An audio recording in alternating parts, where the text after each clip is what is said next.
sorry. Quanto lo vuoi? Dove sono stato gagni con delle persone. Visto cosa se lì o ci da bino tempo che va poi bino la sciogli. Esama ma canzone di la serie o la serie bino cosa la poi za posana. Sono delle persone, quattro persone come un bazawa. Cosa dico? Você já pensou muito? Eu percebi isso na conversa com a informação da secretária, eu percebi isso 10 minutes, na verdade, na voz da pessoa. Eu percebi chance, semana, 2 pessoas, moko, contar papa a ter, moko, contar e a papa a dormir. Mas tu vas a uma questão sobre a rotina da mão, para 10 minutes seulement, 5 minutes, para a candidatura moko, 5 minutes, para a candidatura susto. Tu já rapid, venir vas a uma questão.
ça n'a qu'un volonté dans le cas souvent mis là décider il y a qu'un plus pour la peut-être ça nous avons pas merci. Ce que j'aimerais dire c'est Lisanga Esayo Lisanga Esaye Lisanga Esayo Lisanga Esaye Kuna Lisanga Ezanga. Ça, il faut qu'on se rappelle de ça. Lisanga Eza, pas seulement moi. Ce n'est pas seulement le président Franck, ce n'est pas seulement, je ne sais pas moi, le président Albert, le président Rémile, Maman Jardine. Non, Lisanga, c'est nous. Alors, très souvent, au lieu de te poser la question, qu'est-ce que Papa Albert a fait? Qu'est-ce que le président Franck a fait? Lui, tout d'abord en question, qu'est-ce que toi tu as fait dans Lisanga? Il faut vraiment se poser de bonnes questions. Qu'est-ce que toi tu as fait dans Lisanga pour que Lisanga ait existé et perpétué tout ça les ans? Aujourd'hui, nous avons été là, nous sommes passés, le président Franck, il est là, il est passé, le prochain Apoya, comment ça va dire? Apoya. Lui était là, il est passé. Je suis là, je suis passé. Vous allez. Président Franck a été accueilli au Saka. Président Rémi, Adair, Maman Javid, Mamouya, Marokende, Yoko Saka. Donc tu vois que Moukia Osala Pilisanga est réussi. Est-ce que c'est le président qui vient pas son là en permanence?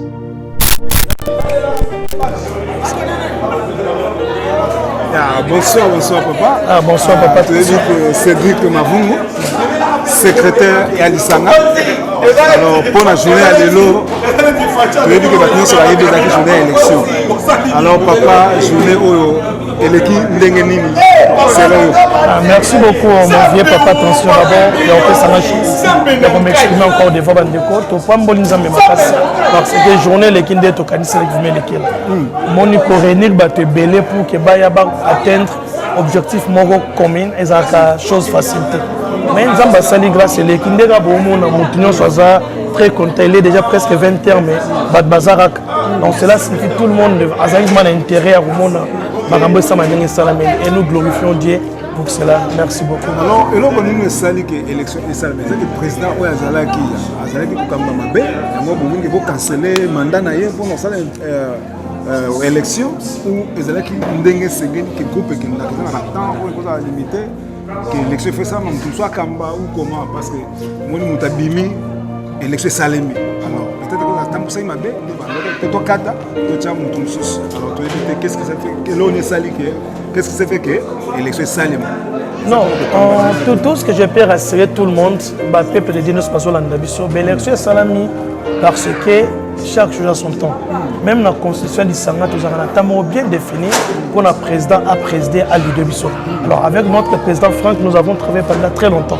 D'ailleurs, si cela dépendait du président Franck lui-même, les élections pouvaient même avoir les 2 ans passés. Alors, Tolingaki, Alingaki, les choses et s'est passé dans les meilleures conditions de Bomoneli. Mais à ce qui concerne sa gouvernance, en tout cas, moi je ne peux pas tout parler parce que, à passant, j'ai travaillé à ses côtés, étant son secrétaire pendant très longtemps. Donc, ce n'est pas à moi peut-être qu'il y a aussi un commentaire, merci Bandeboisier de l'autre côté. Sinon, tant qu'il a fallu quand même à passer bateau de commandement à une autre personne. Voilà ce qui était l'objectif de notre élection de ce soir. Vraiment, c'est que l'élection où elle est moto où elle est.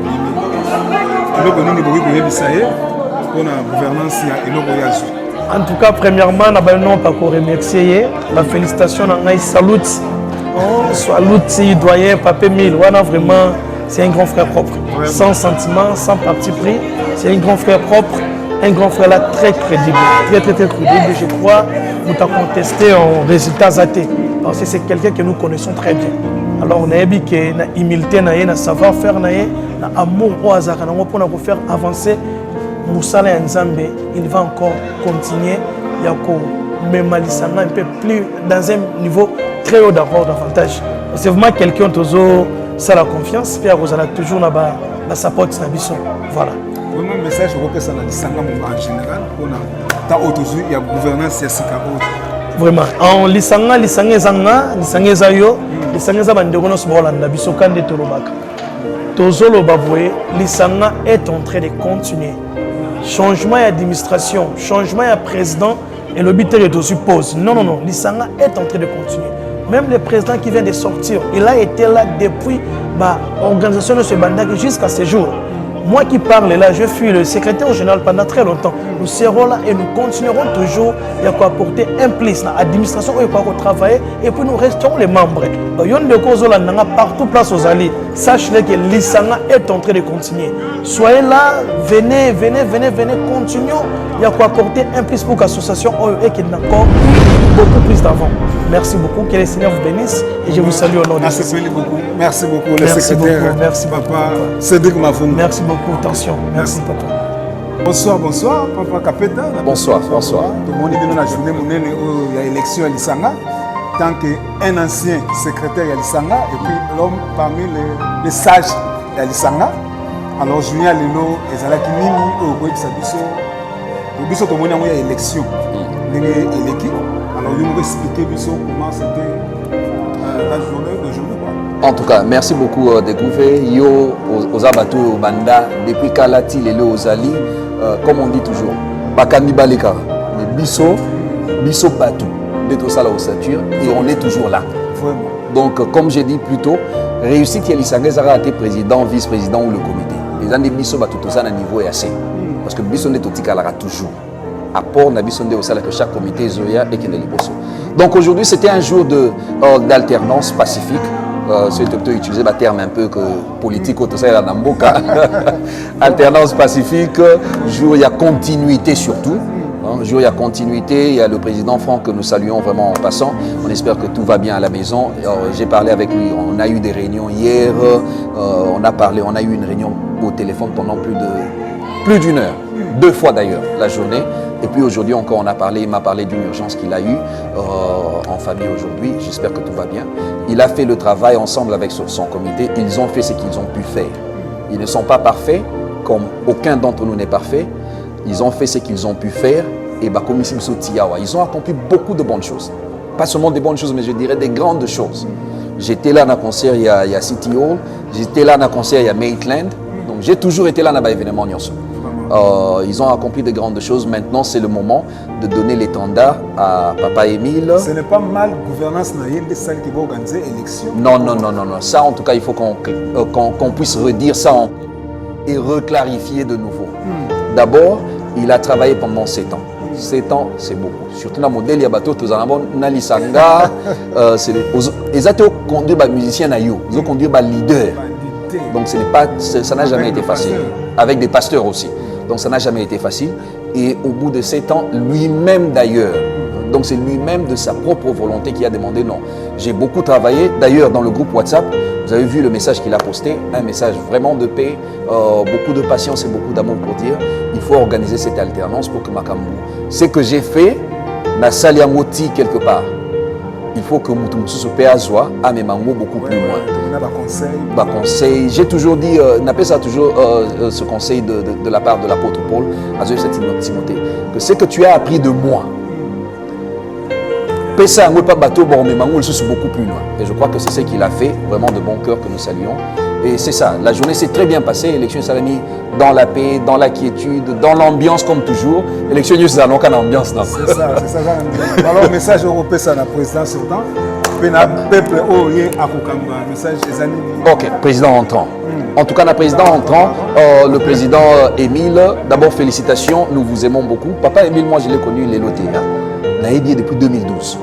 Et puis une chose, bien qu'on n'a même pas parlé pendant l'élection et on n'a pas vraiment eu le temps, Yenanga, c'est vraiment de la famille parce qu'on partage les mêmes parrains. Mon parrain de mariage, c'est son parrain de mariage. Donc on a un même père. Alors, je sais que c'est quelqu'un qui a un bon témoignage d'abord. Azamutuya Malamu, ça c'est une bonne chose. Je sais que l'Isanga est toujours entre les bonnes mains. Et mon conseil, c'est d'être patient, vraiment être patient, être là en train de concilier tout le monde.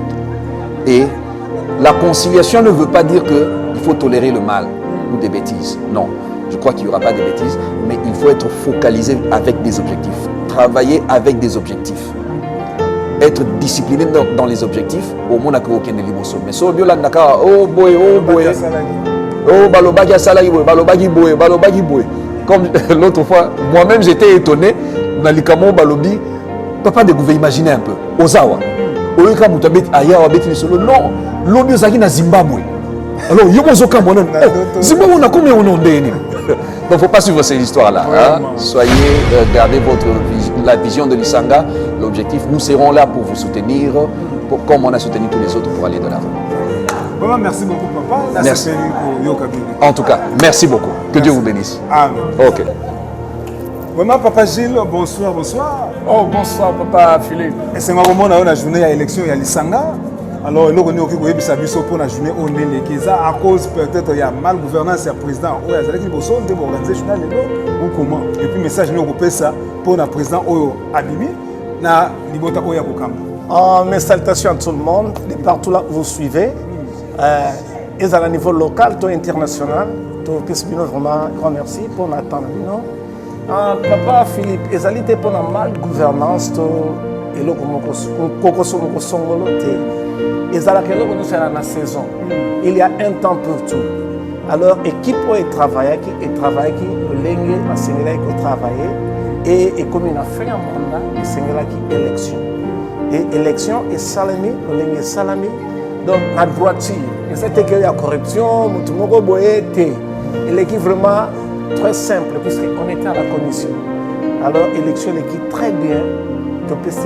Zambé le coup et ça la président Atiki la président Oyavi na équipe c'est-à-dire le président Emile Lubongo et na papa na biso Ader Adrenae et to tombeli bango boye malamu pour na ko diriger biso pour l'Isanga ali na bena ngo famille et kuneza na ba mpaka ba ope bazana connaissance makasi donc baza ba sali na Zambé ba na kati kuna. Quand je dis Basal Nanzambé, c'est-à-dire tout le monde na kati ya lisanga tour et comme une association ya ma pasteur nous sur Cape Town ba tiepe miso na bango na kati na lisanga po ba mingi toyemba to evra na l'église moko songolo mais toyemba te nini lekana na kati na ba musicien ya wana tour oyo association ba pasteur nyonso et vous a représenté na kati na lisanga pour la bonne marche ya Lisanga. Alors, on a connu Koloba Nini comme étant serviteur de Dieu, chantre de l'Éternel. L'unité fait la force. Mon côté à ton anda yemoko. Donc, contribution à ngai, contribution à yo, contribution à mon nyonso. Yangwe sala eteke, Lisanga sani etambola malamu. Alors, tous à la tekaka, n'habitude ndenge tous à nango, côté la ba côté ba point négatif. Mon nyonso nenga botamaka. Alors, on a un point négatif, un positif. Alors, tu l'as tout oyo, unité makasi papa Philippe. Pour être tout tamo la mission et longo, tu accompagner l'équipe oye, tu vas atteindre l'objectif na bango. Et si quand il y a une faiblesse, on a un plus. Tout le monde qui a un liboso ya mer rouge, Moïse, avant de s'en mêler, maboko kitaki, et c'est gagné. Batombola maboko. Prière wana sala ke balonga ditumba. Alors ditumba na équipe o ekoti ba ko buna ba ko côté mais yona ngai to simba bango pour to longa ditumba. Merci beaucoup papa Gilles to sepeli pour la interview. Merci beaucoup. Merci. Bonsoir, bonsoir. L'homme de Dieu. Bonsoir. Évangéliste et docteur. Un enseignant de la parole de Dieu et puis un enseignant à la musique. Un adorateur. Donc, on a bien gagné. On a passé à Tangue Belé, Katinaï. Mais, quand on a Katia, groupe Yalisanga, le rôle à Moko et Bakanko, Babimi, le rôle à adjoint. Alors, nous avons Yokaki, quand on a proclamé tant qu'adjoint. Est-ce que ça là qui m'a bêté, à la tête, mais pour sous mon Dieu. Merci beaucoup pour la question. Merci beaucoup à Bandeko sur mon anagilelo. Au basali kena bima adjoint aux Zoloba. Merci à Bandeko nyonso oyo ba ko travailler na biso oyo to ko travailler na bango. Na pesibino d'abord merci déjà d'avance. Notre travail na na pesibino d'abord merci parce que nous avons travaillé ensemble. Ta ba résultat bima qui na programmer ngai deuxième personne. Nazaki ne sengoma kasi parce que vous avez la deuxième ça facilité. Donc vous avez déjà président pour absence de président, il y a des présidents.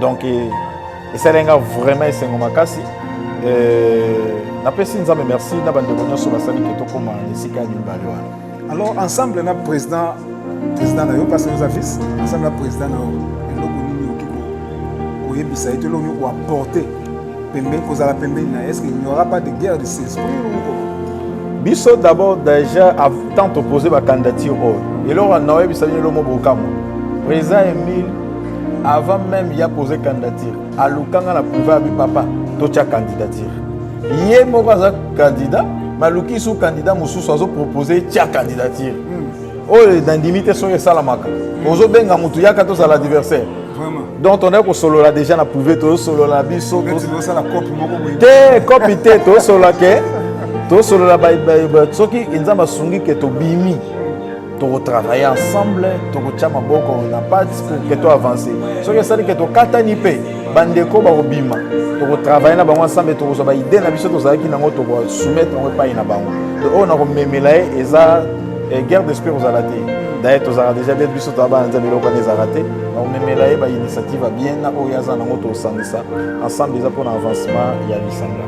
Comment alors mpona bana na nzambe oyo bavoteli na baoyo baza na libanda ya lisanga mpasi na bakestion biso na bakoti te exactement message nokotindela bango mpona bandeko nyonso bakota te soki okota te mpo lisanga ezalaki ta mosusu oyokaki eloko moko ya bien te na kati ya lisanga yaka nabengi bino nyonso biso nyonso toya na biso tosokoli mpena lisanga totelisi yango na mitu elatela mba esika lisusu ezalaki nango déjà bien mais tosokoli yango encore davantage alors soki nano oyoka lisolo ya lisanga te ekozala pour la première fois ozoyoka lisolo ya lisanga yaka eza association ya bamusicien soki oza cameraman bata média baza na kati oyo journaliste toza biso tu yaka na idée oyo oza nango na makasi oyo oza nango na ensemble tosalaka lisanga association ya bamusicien oyo ekoma patrimoine totombola yango makasi ekoma producteur ya baartiste na ye moko association ekoma koproduire baartiste na ye moko olie topotanaka ongo beta concert ozoluka na kozwa 10 000 grains wapi mpona beta concert alors tokosala mbongo na kati ya lisanga oyo tokosalaka ya avance kende mosika yo moto oza libanda nazobenga yo yaka mbangu kozela te lisanga ekoma na niveau nini mpo oyoya parce que lisanga eza deya na nzela todémarre déjà todémarre makasi na vitesse akosala te tozwi vitesse au président Franck atikelaki biso toaccéléré lisusu makasi yaka tokende ensemble toréussir ensemble kozela te mokolo kobonga nde oye te yaka ensemble tobongisa yango nasepeli makasi alors message mpona président na biso Franck pesi bino espace oyo apesi bino chance oyo yati kokóma na élection ce n'est pas facile kotika bokonzaka jeto me oyo andimiki élection esalema na kimia message noko opesa epai na président Franck Chamala ka ndenge olobi kotika bokonzi yaka facile te mais ya biso bana nzambe ezala nango facile parce que entre nous toyebi ndenge nini tozosala pour ke mosala oyo ekende liboso président Franck merci beaucoup na 7 ans eza facile ta mosonga na osala 7 ans te ta mosu président Emile osala 7 ans te c'est eza facile te kokamba ba musicien merci beaucoup na alternative oyo esalami merci beaucoup na place yo tiki biso to promettre yo président na ba président baleka tokomema ngo lisusu likolo makasi.